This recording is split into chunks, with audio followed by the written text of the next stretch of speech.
Casi todo lo que te han contado sobre la Semana Santa es devoción y recogimiento, pero te han ocultado la otra cara, la más siniestra.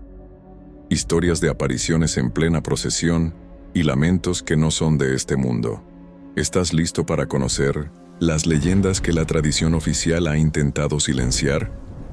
Porque más allá de la fe, la Semana Santa esconde un lado oscuro que se niega a morir, alimentado por el miedo de quienes juran haberlo vivido. En este video, vamos a explorar 5 de las leyendas más aterradoras y prohibidas de la Semana Santa en Latinoamérica. Son historias de apariciones, pactos oscuros y almas en pena que han aterrorizado a generaciones.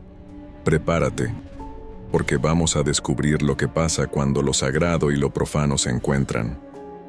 Viajaremos desde viejas ciudades coloniales hasta pueblos remotos junto a lagos misteriosos, desenterrando los cuentos que la gente ha preservado como advertencias. Estas no son las historias que escucharás en un sermón. Son el eco de un miedo ancestral que resurge cada año, justo cuando el velo entre nuestro mundo y el más allá parece estar más delgado que nunca. Acompáñame en este viaje a las tinieblas. Segmento 1. La procesión de las ánimas, nuestra primera historia, nos lleva a las calles empedradas de una ciudad que podría ser cualquiera en Latinoamérica. Un lugar donde la historia se siente en cada muro. La leyenda se conoce por muchos nombres. La santa acompaña la procesión de los muertos, pero la esencia es la misma, un cortejo de espectros que vaga en las noches más oscuras del año. Imagina una noche de Jueves Santo. La ciudad, que de día vibraba con las procesiones, ahora está en un silencio casi total. En una de esas casonas coloniales vive la familia Valdivia.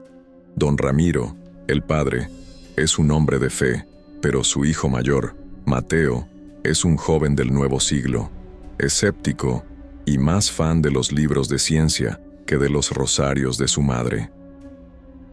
Esa noche, la familia se acuesta temprano.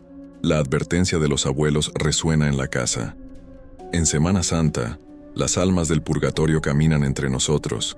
No mires por la ventana después de la medianoche. Mateo, por supuesto, se ríe de esas supersticiones. Para él, son solo cuentos para asustar niños. Cerca de la 1 de la madrugada, un sonido lo despierta. No es el viento. Es un murmullo bajo y constante, como el rezo de 100 personas a la vez, pero apagado, lejano. La curiosidad le gana.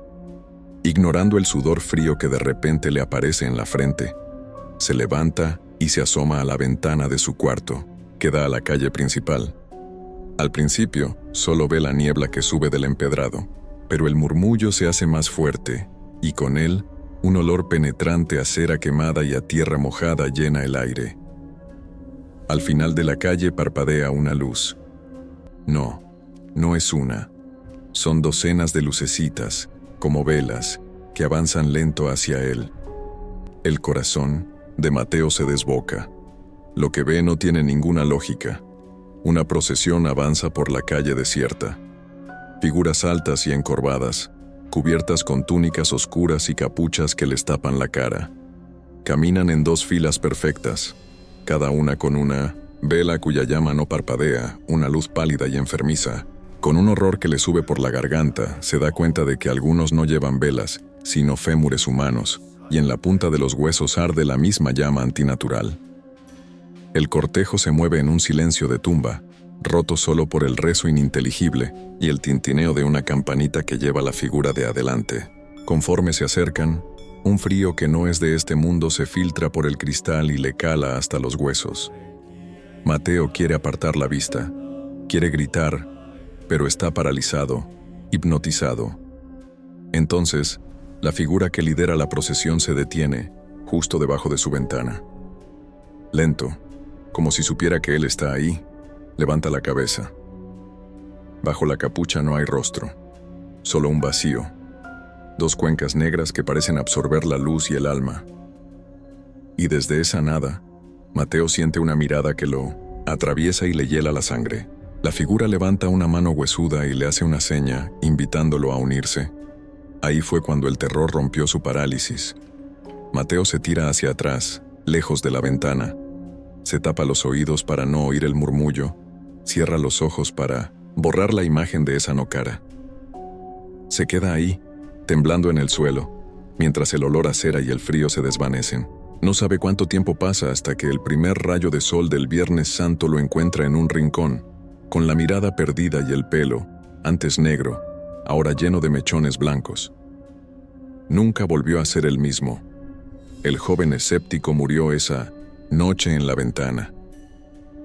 El hombre que sobrevivió jamás volvió a dudar de las historias de los abuelos. Y la leyenda queda como una advertencia. Cuando escuches la procesión en la noche de Semana Santa, no mires. Porque si un ánima te ve, podrías ser condenado a tomar su lugar y a vagar con ellas por toda la eternidad.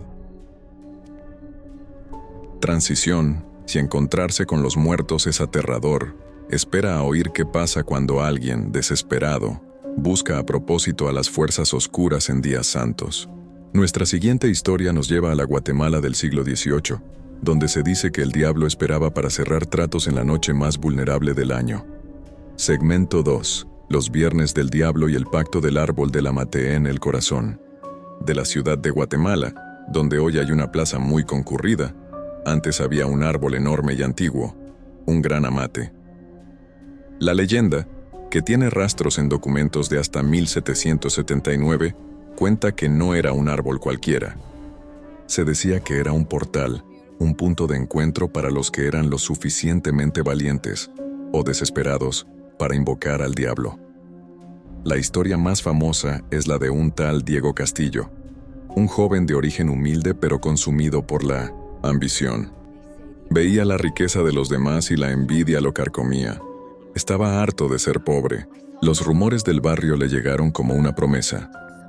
En la noche del sábado de gloria, cuando Cristo yace en la tumba y Dios parece guardar silencio, el diablo escucha las plegarias de los ambiciosos bajo las ramas del amate, ignorando todas las advertencias. Diego tomó una decisión. En la víspera del Sábado Santo, mientras la ciudad estaba de luto, él se preparó para su cita. Esperó a la medianoche y se fue al parque solitario. La plaza estaba desierta. La silueta del amate parecía una criatura monstruosa, con el corazón a 1000 por hora. Diego se paró bajo el árbol y, como decía la leyenda, pronunció el nombre prohibido 3 veces. Al principio, nada. Solo el viento. Diego casi se sintió ridículo. Pero entonces, el aire se heló y un fuerte olor a azufre lo golpeó. De la oscuridad más profunda emergió una figura. No era un monstruo con cuernos, sino un hombre de aspecto distinguido, vestido con ropas oscuras y elegantes. Tenía una sonrisa cortés que no le llegaba a los ojos, que brillaban con una inteligencia depredadora. «Me has llamado», dijo la figura, con una voz suave que hizo vibrar el suelo. «¿Qué es lo que un joven como tú desea con tanta urgencia?» Diego, temblando de miedo, apenas pudo articular su deseo. «Quiero riqueza, poder, prestigio. Estoy dispuesto a pagar el precio». La figura sonrió, satisfecha. «Un trato justo. Tendrás todo lo que pides. Serás el hombre más rico y respetado de la ciudad. A cambio solo pido tu alma, por supuesto, pero no la reclamaré ahora. Te dejaré disfrutarla. La única condición es que debes venir aquí, bajo este mismo árbol, el primer viernes de cada mes, para recordarme tu deuda. Si fallas una sola vez, vendré a cobrarla». Cegado por la ambición, Diego aceptó. Al estrechar la mano del hombre, sintió un frío glacial seguido de un ardor intenso. La figura se disolvió en las sombras y Diego quedó solo, temblando. La mañana siguiente, su vida cambió. Una herencia inesperada, negocios que florecían, lujos, respeto. Al principio, las visitas mensuales al amate le parecían un precio insignificante. Cada primer viernes, iba al árbol, se encontraba con la figura sombría, y el pacto se renovaba. Pero con el tiempo, la riqueza perdió su brillo. El oro se sentía frío, el poder vacío. Un día, pasando frente a una iglesia, vio una imagen de Cristo crucificado y el peso de su pecado lo aplastó. En ese momento, decidió romper el pacto. Ese primer viernes del mes no fue a la mate. Se encerró en su mansión, rezando, aferrado a un crucifijo. Pero el diablo no acepta traiciones. Al caer la noche, su casa fue asediada por horrores. Sombras se arrastraban por las paredes y susurros blasfemos llenaban el aire. La fortuna que había acumulado se convirtió en una maldición. Diego Castillo, el hombre que lo tuvo todo, murió poco después, solo, pobre y loco, atormentado por su acreedor infernal. La leyenda del árbol de la mate sigue siendo una advertencia sobre la ambición sin límites y los peligros que acechan en las horas sin Dios de la Semana Santa. El pacto de Diego fue voluntario, pero ¿qué pasa cuando lo paranormal te elige a ti? Nuestra tercera leyenda es una de las más conocidas en 1906. Latinoamérica, una historia de taxistas, misterio y una deuda que se paga desde el más allá. Segmento 3. La visitante de los sagrarios. Esta es una de esas leyendas urbanas que se cuentan en casi todas las grandes ciudades de Latinoamérica, especialmente en Semana Santa. Nos vamos a la Guatemala de mediados del siglo XX. El protagonista es un taxista llamado Enrique, un hombre trabajador y algo cínico por los años de oficio. Era la noche del Jueves Santo. Las calles estaban extrañamente tranquilas. Enrique llevaba horas dando vueltas en su viejo Ford, esperando a algún pasajero. La noche iba mal. Estaba a punto de rendirse cuando, al pasar cerca del cementerio general, vio a una mujer solitaria haciéndole señas. Se detuvo. Era una mujer joven, vestida de negro, con una mantilla de encaje que le cubría parte del rostro. Se veía extraña, como de otra época, pero la necesidad de una carrera pudo más. «Señor, por favor», dijo con una voz casi un susurro. «Necesito que me lleve a visitar los 7 sagrarios. Es una promesa. Al final, le pagaré bien». La visita a los 7 templos es una tradición muy arraigada. A Enrique le pareció raro, a esas horas, pero la promesa de una buena paga lo convenció. La joven subió al asiento trasero. Comenzaron el recorrido. Iglesia del Calvario, San Francisco, La Merced. En cada parada, la rutina era la misma. La mujer bajaba en silencio. Entraba y volvía a los pocos minutos. Enrique intentaba hablarle, pero ella solo respondía con monosílabos. El silencio en el taxi era denso. Enrique comenzó a sentirse inquieto. Notó que la mujer parecía cada vez más pálida, casi transparente. Un frío sutil, que no venía de afuera, empezó a llenar el coche. La última parada fue la Catedral Metropolitana. Cuando la joven regresó por última vez, parecía agotada. «Gracias, señor», susurró. De regreso, cerca del cementerio, la mujer rebuscó en su bolso. «No tengo cómo pagarle ahora», dijo apenada. Enrique sintió una oleada de ira. «Pero juro que mañana le pagaré. Por favor, vaya a esta dirección a primera hora. Para que confíe en mí, quédese con esto como garantía». Le dio un papel con una dirección y una medalla de oro, un pequeño crucifijo que estaba increíblemente frío. «Pregunte por mí, devuélvame la medalla cuando le pague». Antes de que Enrique pudiera decir nada, le pidió que se detuviera en la misma esquina. Bajó y se desvaneció en la noche. Enrique se fue a casa furioso, pero la medalla era real. Al menos no había perdido todo. A la mañana siguiente, Viernes Santo, fue a la dirección anotada. Era una casa señorial. Le abrió una mujer anciana, vestida de luto. Enrique le explicó que venía a cobrar una carrera y a devolver la medalla de una joven a la que había llevado a visitar los 7 sagrarios. La anciana lo miró con los ojos llenos de asombro y dolor. Lo hizo pasar a una sala donde había una foto enmarcada. «Buen hombre», dijo la anciana con la voz quebrada mientras tomaba la medalla. «La joven que usted describe era mi hija». Enrique miró la foto y un escalofrío le recorrió la espalda. Era ella, sin duda. «Pero eso es imposible», continuó la anciana. «Mi hija falleció hace exactamente 1 año. Hoy es el aniversario de su muerte, y esa medalla que usted trae la llevaba puesta cuando la sepultamos. El mundo de Enrique se vino abajo. No había transportado a una devota, sino a un espíritu cumpliendo una promesa. Salió de esa casa pálido como un fantasma.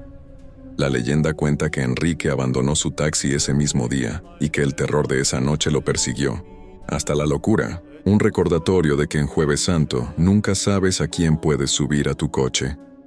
Las almas que vagan en Semana Santa suelen estar atadas a promesas o pecados, pero otras leyendas hablan de castigos divinos, de transformaciones terribles para quienes desafían lo sagrado. Nuestra cuarta historia nos sumerge en un lago legendario para contarnos el origen de una criatura nacida de la desobediencia. Segmento 4. La sirena de Viernes. Santó a orillas del lago de Atitlán, en Guatemala, un 1960, lugar de una belleza increíble rodeado de volcanes. Se cuenta una historia de advertencia.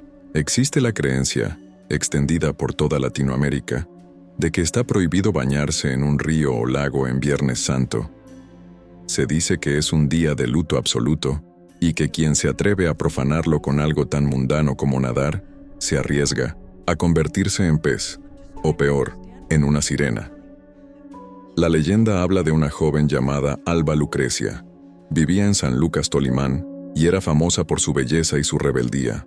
Chocaba constantemente con las costumbres de su comunidad y con las advertencias de su devota madre.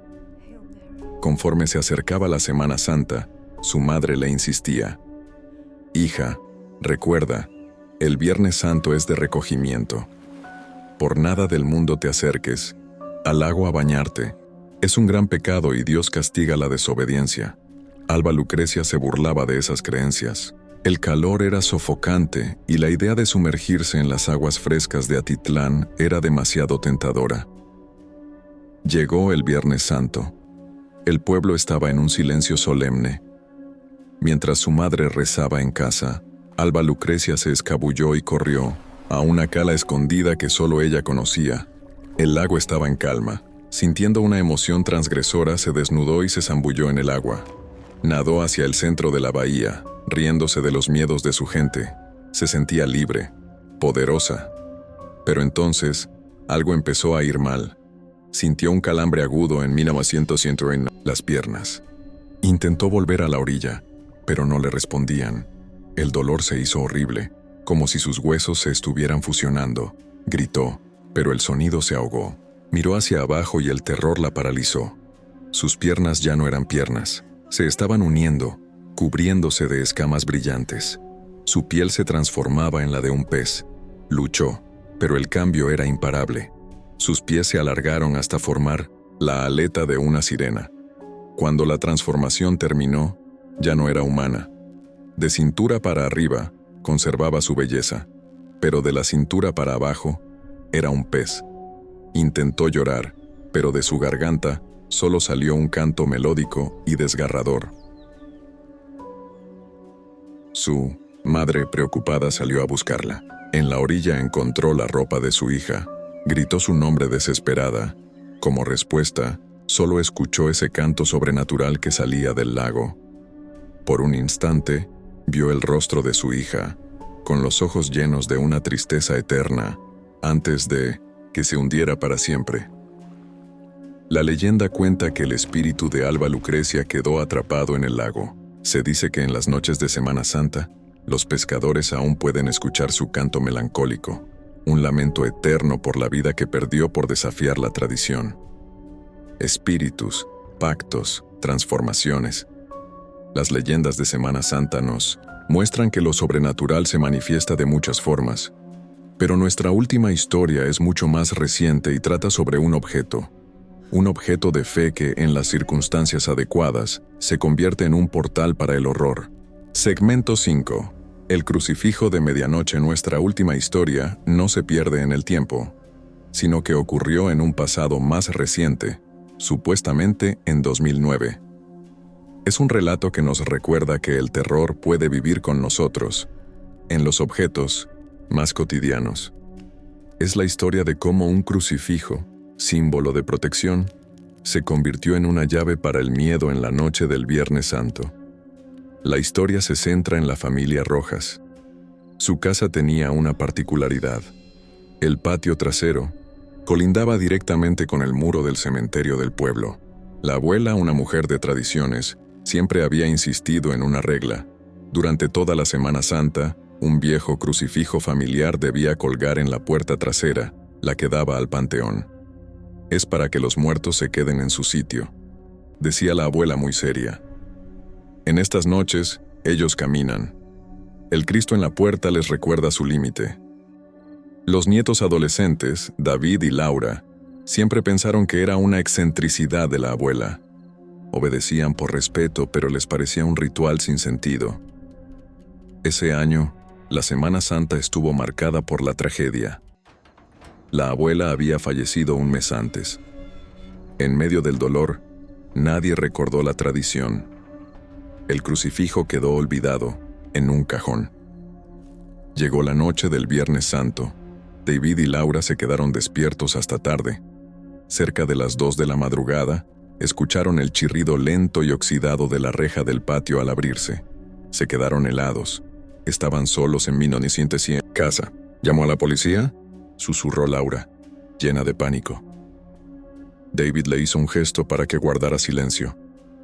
Se asomó por una rendija de la cortina. Esperaba ver a un ladrón. Lo que vio fue mucho peor. En el patio bañado por la luz de la luna, la reja estaba abierta, de par en par, y de pie en el umbral había algo. No era una persona, era una silueta alta y demacrada, envuelta en harapos, que se movía con una lentitud antinatural. Avanzaba directamente hacia la puerta trasera de la casa. A David se le heló la sangre. No tenía rostro, solo una mancha de oscuridad, pero David sabía, con una certeza total, que esa cosa los estaba buscando. Corrió hacia su hermana. «Hay algo ahí fuera. Cierra la puerta con llave ahora». Justo cuando David iba a girar la llave, escucharon 3 golpes suaves en la madera. Luego, el pomo de la puerta empezó a girar lentamente. La cosa de fuera estaba intentando entrar. Fue, en ese momento de terror absoluto, que Laura gritó: «¡El crucifijo! ¡La abuela! ¡El crucifijo!». David lo entendió. La regla de la abuela. Corrió. Revolvió cajones con manos temblorosas hasta que tocó la madera fría. Volvió corriendo a la puerta, donde Laura lloraba en silencio, viendo cómo el pomo seguía girando. «Ponlo en la puerta, como decía la abuela», gritó Laura. Con un temblor que apenas podía controlar, David presionó el crucifijo contra la madera, justo encima del pomo. En el instante en que la plata del Cristo tocó la puerta, un chillido agudo e inhumano resonó desde el otro lado. El sonido fue tan penetrante que ambos cayeron al suelo. El pomo dejó de girar. Se hizo un silencio absoluto. Esperaron acurrucados en el suelo hasta los primeros rayos del alba. David se atrevió a mirar por la ventana. El patio estaba vacío. Abrió la puerta lentamente. Afuera no había nada, excepto 3 largos arañazos en la madera, y en el umbral, una fina capa de lo que parecía tierra de tumba. Nunca más volvieron a olvidar la regla de la abuela. Desde esa noche, cada Semana Santa, el crucifijo ocupa su lugar en la puerta trasera, un guardián silencioso contra los horrores que caminan en la oscuridad. La procesión de las ánimas, el pacto bajo el árbol del amate, la deuda de la visitante, de los sagrarios, la sirena del lago y el crucifijo de medianoche. Cada una de estas historias nos habla de la delgada línea que separa la fe del miedo, lo sagrado de lo profano. Estas leyendas son mucho más que supersticiones. Son una parte vital de la cultura de Latinoamérica. Son el eco de advertencias ancestrales sobre las consecuencias de la desobediencia, la ambición o la mala suerte de estar en el lugar equivocado, en el momento equivocado. Más allá del terror, estas historias nos conectan con una tradición oral riquísima que ha sobrevivido susurrándose de abuelos a nietos. Son el alma oscura de una celebración sagrada y nos recuerdan que el mundo es mucho más misterioso de lo que parece. Si te gustó este viaje a lo desconocido, dale a me gusta y suscríbete para no perderte más misterios. Y ahora te pregunto, A ti. ¿Qué historia prohibida de Semana Santa se cuenta en tu ciudad o en tu pueblo? Compártela en los comentarios. Quiero leer sus leyendas. Quizás la tuya sea la protagonista del próximo video.